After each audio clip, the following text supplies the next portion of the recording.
सती और शिव की पूरी कथा प्राचीन समय में राजा दक्ष का राज्य बहुत प्रसिद्ध था और वह अत्यंत ज्ञानी परंतु अहंकारी और शक्तिप्रिय शासक था। राजा दक्ष की एक पुत्री थी जिनका नाम सती था। सती का जन्म अत्यंत सुंदर, धार्मिक और भक्तिमय था। बाल्यकाल से ही उनकी रुचि पूजा, योग, तपस्या और धार्मिक कार्यों में थी। सती माता में ऐसी दिव्यता थी कि सभी लोग उन्हें देखकर मंत्रमुग्ध हो जाते थे। जैसे जैसे सती बड़ी हुईं, उनका मन भगवान शिव की ओर आकर्षित होने लगा। शिव, जो कैलाश पर्वत पर ध्यान, योग और तपस्या में लीन रहते थे, अपने अद्भुत रूप, शक्ति और कठोर तप के लिए प्रसिद्ध थे। सती का मन केवल शिव की भक्ति में रमने लगा और उन्होंने तय कर लिया कि यही उनके जीवन का आदर्श साथी हैं। उनके मन और हृदय की पवित्रता और भक्ति ने शिव को भी आकर्षित किया और दोनों का विवाह संपन्न हुआ। यह विवाह केवल प्रेम का नहीं था, बल्कि धर्म और भक्ति का प्रतीक भी बन गया। लेकिन राजा दक्ष, जो अपने अहंकार और शक्ति के लिए प्रसिद्ध थे, इस विवाह से बेहद असंतुष्ट थे। उन्हें भगवान शिव की जीवन शैली, कैलाश पर निवास, तपस्या और योग से भक्ति भरी साधना में लीन होना उन्हें कभी नहीं भया। उन्होंने सती और शिव के विवाह का विरोध किया और अपने अहंकार के कारण उनका अपमान किया। कुछ समय बाद राजा दक्ष ने विशाल यज्ञ का आयोजन किया और जानबूझकर भगवान शिव को आमंत्रित नहीं किया। उन्होंने यह सोचा कि शिव को आमंत्रित न करने से वे अपनी श्रेष्ठता और शक्ति सिद्ध कर देंगे। माता सती को जब यह पता चला कि उनके पिता ने भव्य यज्ञ का आयोजन किया है, तो वो बहुत खुश हुई और उन्होंने शिव जी को इस बात के बारे में बताया और अपने पिता के घर चलने को कहा। लेकिन भगवान शिव ने उन्हें मना कर दिया और कहा कि सती, तुम्हारे पिता के घर से हमें किसी भी तरह का कोई बुलावा नहीं आया है, तो बिना आमंत्रण ऐसे किसी के घर जाना सही नहीं होगा। लेकिन माता सती नहीं मानी। उन्होंने शिव जी से विनती की कि स्वामी, वो तो किसी और का घर नहीं है, वो तो मेरे पिता का घर है।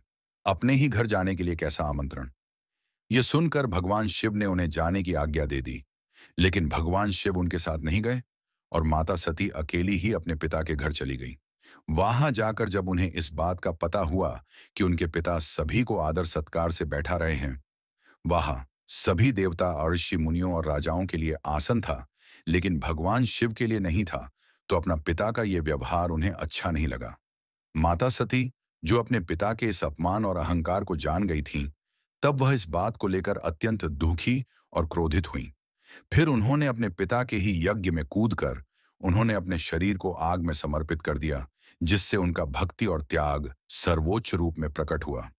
सती के आत्मदाह से भगवान शिव अत्यंत क्रोधित हो उठे। उनका क्रोध इतना भयंकर था कि उन्होंने तांडव करना शुरू कर दिया और कैलाश पर्वत हिलने लगा। संपूर्ण ब्रह्मांड इस क्रोध से भयभीत हो गया। देवता, आर्षि और सभी प्राणी डर गए। तब भगवान विष्णु ने शिव के क्रोध को शांत करने के लिए अपने सुदर्शन चक्र का प्रयोग किया।